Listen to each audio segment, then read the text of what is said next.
네, 여러분 안녕하십니까? 안정영입니다. 여러분들과 함께 면접에 대해서 답변 어떻게 할지, 어떻게 하는 게 제일 좋을지 한번 알아보고 있고요. 오늘도 역시 마찬가지로 핵심 기출, 제가 뽑은 핵심 기출에 어떻게 대답하면 좋을지 그 전략을 한번 좀 짜볼게요. 늘 말씀드리지만 정답이 아니라 구조에 대한 힌트를 얻어가시기 바랍니다. 자, 오늘 질문은 제가 Q&A 하면 제일 많이 받게 되는 질문입니다. 아마 여러분들도 한 번쯤은 이 고민을 좀 해보셨을 텐데 우리 회사 말고 어디에 지원했냐라고 하는 질문이죠. 그래서 면접관이 좀 내가 어떠한 상황에 있을 때 그냥 뭐 아무한테나 이런 질문을 하지는 않는 것 같고요. 내가 어떠한 상황에 처했을 때 이제 면접관이 나의 진의를 알아보기 위해서 이런 질문을 던집니다. 자, 어떻게 보면 좀 압박 면접이라고도 볼 수 있는데 여러분들이 만약에 면접장에서 이 질문을 받으신다면 여러분들은 어떻게 대답하시겠습니까? 자, 한번 좀 생각을 해보시면서 다음 넘어가 볼게요. 요거는 제가 기존에 했었던 그 자료에는 없어서 그냥 새롭게 뉴라고 좀 표현을 했고요. 자주 등장하는 압박 질문이다라고 먼저 말씀을 드렸었죠. 그래서 사실 압박 질문에는 정답은 없다고 저는 생각합니다. 그리고 제가 말씀드리는 압박 질문은 여러분들이 좀 대답하시기에 곤란한 질문들, 뭐 이런 거 저는 보통 압박 질문이라고 표현을 하니까 그렇게 이해해 주시면 좋을 것 같고요. 자주 등장하기 때문에 한 번쯤은 갖고 가시면 좋을 것 같습니다. 자, 그럼 첫 번째, 무엇부터 파악해야 되냐? 저는 그렇다면 이 질문을 나한테 왜 던진 것인가? 저는 여기부터 출발을 해야 된다고 생각합니다. 도대체 이 평가자는 나한테 우리 회사 말고 어디를 지원했냐라는 질문을 왜 했을까? 제가 한번 추려봤습니다. 여러분들이 받게 되는 상황, 어떤 때 이런 질문을 나한테 하느냐가 제가 중요하다고 말씀을 드렸었고, 첫 번째는 여러분들이 기대될 때. 저는 이게 제일 크다고 봐요. 그러니까 평가자가 봤을 때 여러분들이 되게 좀 탐나는 거예요. 같이 일하고 싶은데 똑똑한 것 같기도 하고 아주 그냥 뭐 야무지고 그다음에 뭐 사람들과의 관계도 좀 좋을 것 같고 아무튼 다 마음에 드는 거예요. 그러면은 어디로 갑니까? 다시 앞으로 가야죠. 앞으로 가서 여러분들이 어떠한 학교 그다음에 어떠한 스펙을 지녔는지를 쭉 한번 훑어볼 겁니다. 그러면서 우리 회사에는 어떤 학교가 좀 많은데 어떤 스펙을 지닌 친구가 많은데 등 비교를 하게 됩니다. 그렇게 해서 보통 괜찮은 회사 여기서 뭐 괜찮은 회사라는 표현은 자신감 있는 회사 이런 거 안 물어보죠. 뭐 삼성전자가 뭐 현대차가 뭐 이런 거 물어보겠습니까? 물론 물어볼 수는 있겠지만 어차피 얘는 우리 회사가 최고니까 오겠지 이런 생각을 하는 회사는 안 물어보겠죠. 근데 그거보다는 조금 떨어지는 회사에 갔다. 예를 들어서 뭐 SK하이닉스를 간다면 항상 삼성전자 지원 안 했어요? 뭐 이런 건 당연하게 물어볼 거고. 즉, 이 지원자는 우리가 아니더라도 다른 데 가도 충분히 붙을 수 있을 것 같아. 라는 뉘앙스를 좀 풍긴다라고 하면 당연히 물어보겠죠. 왜? 얘는 일 잘하겠네. 이런 느낌이 온다면 다른 회사에서도 이렇게 면접을 볼 거고 거기에서도 마음에 들어 할 테니 본인 스스로가 지원한 최고의 기업, 돈도 많이 주고 복지도 제일 좋은 그런 데로 가겠구나 라는 생각을 하는 거죠. 그래서 여러분들이 좀 잘하시잖아요. 여러분들이 좀 잘나셨잖아요. 그럼 이렇게 질문 받으실 수 있습니다. 그럴 땐 내가 빨리 이 사람한테 진짜 이 회사에 좀 다니겠다 라고 하는 진의를 전달해야 되겠다. 그 뜻을 생각하시면 좋고요. 두 번째는 그래서 연관돼서 말씀드린 게 이겁니다. 1등이 아닌 기업일 때. 즉 첫 번째, 여러분들이 기대될 때라고 하는 것은 여러분들의 역량 자체가 되게 훌륭했을 때라고 본다면 두 번째, 1등이 아닌 기업일 땐 뭐예요? 기업이 약간 좀 딸리는 거죠. 얘는 분명히 우리보다 위에 있는데 간다. 위에 있는 데라고 해서 좀 죄송합니다. 아무튼 어떤 서열화를 시킨다라고 한다면 뭐 돈 많이 주는 데나 뭐 네이밍이나 브랜드 밸류나 뭐 이런 거 본다면 그런 위에 있는 데가 대국하겠구나. 그래서 보통 2, 3등 업체들이 이런 질문 많이 하죠. 그래서 특히 2등이 많이 해요. 특히 2등이. 1등과 2등의 차이가 뭐 이렇게 구직자 입장에서는 크진 않고 오히려 2등이 돈 많이 주는 경우도 많잖아요. 그래서 그런 경우에는 왜 우리 회사인지. 네, 그래서 첫 번째는 여러분들이 기대될 때, 두 번째는 기업 자체가 그럴 때. 그리고 저는 여러분들한테 많이 말씀드리는 게 메인만 뭐 대기업 이런 데만 쓰지 말고 모르니까 어찌됐건 경력을 쌓아야 되니까 강소기업들 지원 많이 하라고 하잖아요. 그런 단에서는 얘는 분명히 우리한테 경력 쌓으러 왔다라고 하는 생각을 당연히 합니다. 이제 그 중에서 그래도 오래 다닐 친구를 뽑는 거니까. 그런 기업들을 여러분들이 지원하신다면, 즉 내가 대학 다니면서 한 번도 못 들어본 기업이야. 근데 이제 취업을 하기 위해서 이래저래 보다 보니까 좀 아는 기업이다, 아주 괜찮은 기업이다, 그렇게 됐을 때는 물어보겠죠. 최근에 여러분들 어떤 강소기업 알고 계세요? 지금 굉장히 핫한 강소기업이 자화전자라고 있습니다. 자화전자라고 혹시 아시는지 모르겠는데, 음, 애플 카메라에 들어가는 손떨림 보정, OIS라고 하거든요. 그 기술, 그걸 갖고 있는 데인데, 지금 이게 애플 뭐 수의 기업이다라고 얘기하고 있고, 결국에는 뭐 이게 애플카 뭐 이런 것들도 관련해서 뭐 얘기를 좀 많이 하고 있습니다. 자화전자 이름도 되게 좀 독특하죠. 뭐 지화자, 자화 그런 느낌도 들고, 제가 예전에 방송할 때 아침 방송에서 한국 직업 방송 아침 방송에서 할 때 그 자화전자 소개시켜 드리면서, 저도 사실은 한번 이름만 듣고 있었는데 그 방송 때문에 기업에 대해 조사했는데 굉장히 괜찮더라고요.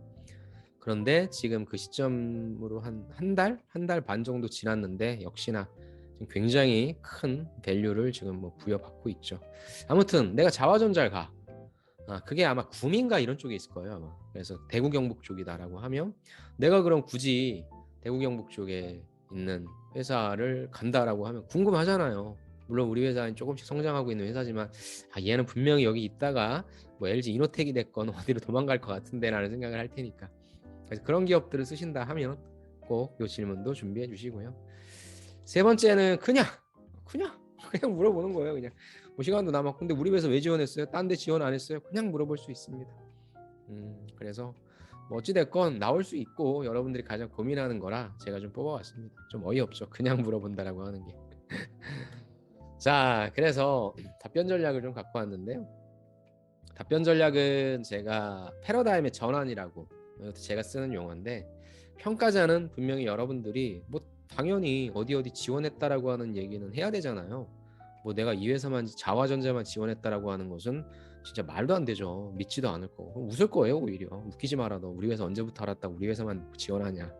근데 난 삼성전자만 놓고 지원한다, 이건 좀 말이 되죠. 근데 그럴 필요는 없지만, 아무튼 여기서는 그냥 여러분들이 어떻게 이 대답을 잘 해나가고, 너 조금만 잘못 얘기해봐, 내가 그냥 꼬투리 잡고 물고 늘어질 거야, 약간 이런 식의 어차피 그런 질문일 테니까, 그럼 저는 이 질문이 내가 어디를 지원했다라고 얘기를 해서 거기에서 뱅뱅 돌 것이냐, 아니면 다른 쪽의 이야기로 전환시켜서 결국에는 또 평가자한테, 야, 얘 되게 잘 빠져나갔네, 똑똑하네, 역시, 이런 느낌을 줄 것인가. 저는 당연히 후자라고 생각합니다.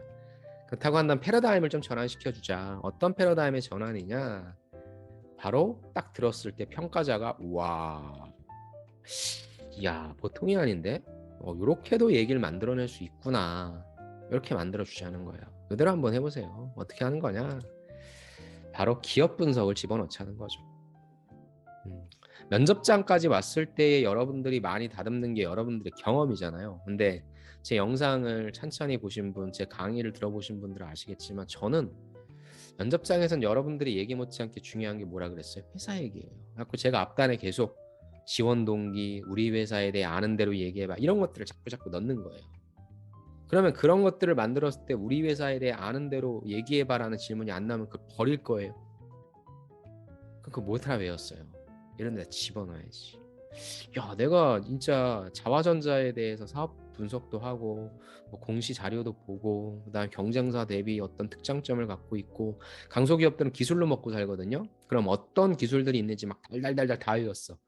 근데 우리 회사에 대해 아는 대로 얘기해세요라고 하는 질문이 안 나왔다, 그걸 버린다? 그럼 안 되죠.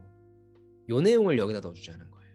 즉 패러다임의 전환을 통해 내가 준비한 기업에 대한 내용을 쫙 얘기해 줌으로써 평가자가, 와, 진짜 네가 여기 다닐지 안 다닐지 모르겠는데 기업 분석 하나 끝내주게 했네. 어쩔 수 없어요. 그게 지배합니다. 그래도 얘는 우리 회사 오려고 좀 했구나. 그럼에도 불구하고 얘는 떠날래야라고 하면 뭐 떨어뜨린다는 건 어쩔 수 없겠지만, 그래도 흡족하잖아요. 우리 회사에 그래도 저렇게 훌륭한 친구도 지원하고 기분 좋잖아요. 일단 뽑아놓고 보자. 자, 무슨 말씀이냐, 이렇게 한번 가봅시다. 답변의 구조는 일단 저는 이렇게 세 가지로 좀 만들어 봤어요. 첫 번째는 직무의 동일성이죠. 무슨 말이냐, 일단 여러분들이 지원하신 직무, 예를 들어서 뭐 영업, 뭐 마케팅, 뭐 생산 쪽이에요. 그렇다고 하면 제가 지원한 이 직무에 이 직무를 동일하게 다른 기업에도 지원을 했습니다. 그러니까 저는 여기에서 구체적으로 어느 회사를 들어갔다라고는 얘기는 안 할 거예요. 그냥 다른 기업들도 지원을 했습니다. 거기까지만 딱 끝내주는 거예요. 그런데 두 번째로 넘어가는 거예요. 난 여기 올래. 그러니까 이 사람의 질문은 뭐예요? 너 어디 지원했어? 라고 하는 부분에 있어서 구체적인 기업명을 대라 라는 질문을 했지만 나는 굳이 처음부터 그 패를 까지 않을래. 왜? 결국에 그 패를 까면 어떻게 돼요? 넌 그럼 거기 안 가고 왜 여기 왔어? 그 회사가 더 좋은데 등 꼬투리 잡히기 쉬우니까 일단 저는 그냥 다른 기업들도 해당 직무에 대해서 똑같이 지원을 했습니다. 그런데 저는 여기 오고 싶어요. 자화전자 되게 홍보해주네. 자화전자 오고 싶어요. 상신 브레이크 오고 싶어요. 뭐 에코프로 오고 싶어요. LNF 오고 싶어요. 제가 아는 기업들 다 나오네요. 여기 오고 싶어. 난 뭐 얘기해 줄 거예요? 왜? 여기 뭐 넣어줘요? 기업 분석. 우리 회사에 대해 아는 대로 얘기해봐. 근데 거기다 연영 넣고 비전 넣고 핵심 가치 넣는다는 건 약간 연관성이 떨어지니 당연히 비즈니스에 관련된 내가 사업 분석한 내용 얘기해줘야죠. 영업이면은 영업적으로, 생산이면은 아까 얘기했던 기술적으로. 니네 회사가 이러이러한 회사잖아. 이런 데서 나 같이 성장하자. 큰 회사에 가는 것도 좋은데 이 회사 조그만 데부터 같이 해서 야 오징어 게임 만들자 우리가. 이렇게 얘기하는 거죠. 황동혁 감독이 오징어 게임을 한 방에 홈런 쳤습니까? 진짜 큰 홈런이죠. 그냥만 조금씩 작품 활동하다가 결국에는 터져서 오징어 게임이 만들어진 거잖아요. 그럼 나는 이미 뭐 오징어 게임 같은 그러한 회사 이미 그러한 회사를 들어갈 수도 있겠지만 가능성이란 게 있잖아요. 또 언제 어떻게 터질지 모르고 같이 내가 성장해서 오징어 게임 내가 한번 터뜨리고 만들고 싶어. 이러면은 강소기업 지원 동기로 괜찮거든요. 그러니까 그냥 만들도 좀 납득할 수 있게 뭘 얘기해주자? 기업 분석 얘기를 해주자는 거죠. 이렇게 한번 해보세요. 그러면 면접관이 또 질문할 수 있고 근데 아예 됐어. 오케이 너 좀 잘 빠져나갔는데 어디 지원했니? 기업명을 구체적으로 얘기해봐. 그땐 얘기하세요. 이미 한 단계를 접고 들어갔잖아. 그죠? 그러니까 우리에게 있어서 압박 질문을 대응하는 데서 제일 중요한 건 뭐냐면 바로 공격에 들어왔을 때 공격을 내가 온전히 흡수할 거냐 아니면 한번 쿠션을 맞고 흡수할 거냐라는 거죠. 전문 용어 다 나오네요. 그죠? 어떤 게 조금 더 충격을 덜 먹겠냐는 거죠. 당연히 한번 접고 가는 거죠. 면접관도 듣고 이미 뭐예요? 너 왜 내가 질문한 왜 회사에는 얘기 안 해? 이게 아니라 요놈 봐라 이렇게 되는 거잖아요. 그냥 보니 그거 듣고 진짜 다른 회사 지원에 떨어뜨릴 것도 아닌 거고 이렇게 빠져나. 그게 의사소통 기술. 그죠? 그래서 저는 여러분들이 답변하기 곤란한 걸 좀 받았을 땐 한 수 접고 들어가게 만드는 것도 좋아요. 아니면 하나 쿠션 먹고 다음 공격을 내가 직접적으로 받는 게 좋아요. 여기선 그거였어요. 어디 지원했습니까? 네, 어디 지원했습니다. 너는 왜 거기 안 지원하고 여기 지원했어? 여기가 좋대요. 이것도 괜찮은데 저는 어디 지원했어요라고 하는 거를 굳이 먼저 패를 까지 말고 그냥 직무의 동일성만 보여주면서 내가 해당 직무 전문성을 쌓기 위해 노력했다는 사람이라고 하는 뉘앙스를 툭 던지고 두 번째 그렇다고 한다면 나는 어디 지원했다라고 하는 얘기가 중요한 게 근데 난 여기로 오고 싶다라고 하는 나의 얘기를 해주고 싶어. 왜? 기업 분석 얘기 많이 했어. 그 다음에 너의 패러다임을 전환시킬 거거든. 그래서 기업 분석 얘기 쫙쫙쫙 샬라샬라 풀어줘. 기업 분석 쫙 풀어봐요. 그냥 수학 분석한 거 한 15분 동안 면접관이 이러고 있을걸. 정말 조사 많이 하셨네요. 이게 힘이 셉니다. 알았죠? 그래서 뭐 정답은 아니지만 저는 이렇게 좀 빠져나가라 하고 뭐 어디 지원했냐라고 하는 구체적인 명을 알려달라 하면 아까 말씀드린 대로 그렇게 좀 한번 대응해 보십시오. 그러니까 자꾸 이런 질문들에 대해서 여러분들이 좀 저항력이 세져야 돼요. 쉬운 질문에 대해 답변 누가 못해? 그건 달달 외우면 되는 거지. 그죠? 그럼 나를 공격하는 질문이나 이렇게 좀 나를 힘들게 하는 질문에 내가 제일 중요한 거 제가 앞단에서 다시 보여드리면 패러다임의 전환. 저는 이거 많이 써먹어요. 제가 알려드립니다. 패러다임의 전환하라고. 제 용어예요. 아셨죠? 질문이 받았을 때 힘들면 그 우리 안정현 선생님의 용어 패러다임의 전환 생각해서 다른 쪽으로 끌고 들어가죠. 면접관이 다시 일로 와 해서 끌고 갈 수는 있어요. 그때 다시 한번 맞아주면 된다니까. 그게 되게 중요한 건 아니니까. 크리티컬한 건 아니잖아요. 그렇죠? 대신에 그 충격을 온전히 받지 말고 한번 쿠션 먹고 가자라는 측면에서 이렇게 한번 대답을 해보십시오. 좋습니다. 그렇다면은 뭐 내가 빠져나간다라고 하는 그런 측면도 있고 두 번째 제가 더 중요한 건 기업 분석이에요. 나 이렇게 니네 회사 들어오려고 지원했다 라는 얘기를 해줄 수 있다라고 하는 측면으로서 여러분들한테 좀 말씀드리고 싶고요. 제가 요 "우리 회사 말고 어디 지원하셨나요?"라고 하는 요 질문뿐만 아니라 중간중간에 이제 압박 질문에 관련된 부분도 해 드릴 거고, 결국에는 아까 사실 이 질문에 대한 대답의 본질은 뭐냐면, 열심히 우리가 준비했던 기업 분석의 내용을 내가 어떤 항목에다가 좀 집어넣을 수 있을 것인가, 요 부분을 좀 슬기롭게 고민하고 행동했으면 좋겠다. 그런 팁들도 좀 드릴 테니까 이 질문은 이렇게 좀 빠져나가시면 좋을 것 같습니다. 아무튼 오늘은 네 번째, 우리 회사 말고 어디 지원했냐. 당연히 여기저기 지원해야지. 근데 어쩌겠어. 니네 회사 간다고 내가 좀 성의를 보여줘야지. 라는 그런 측면으로 이해해 주시고 한번 잘 준비해 주시면 좋을 것 같습니다. 오늘도 함께 해주셔서 감사드리고 전 다음 시간에 또 찾아뵙도록 하겠습니다. 감사합니다.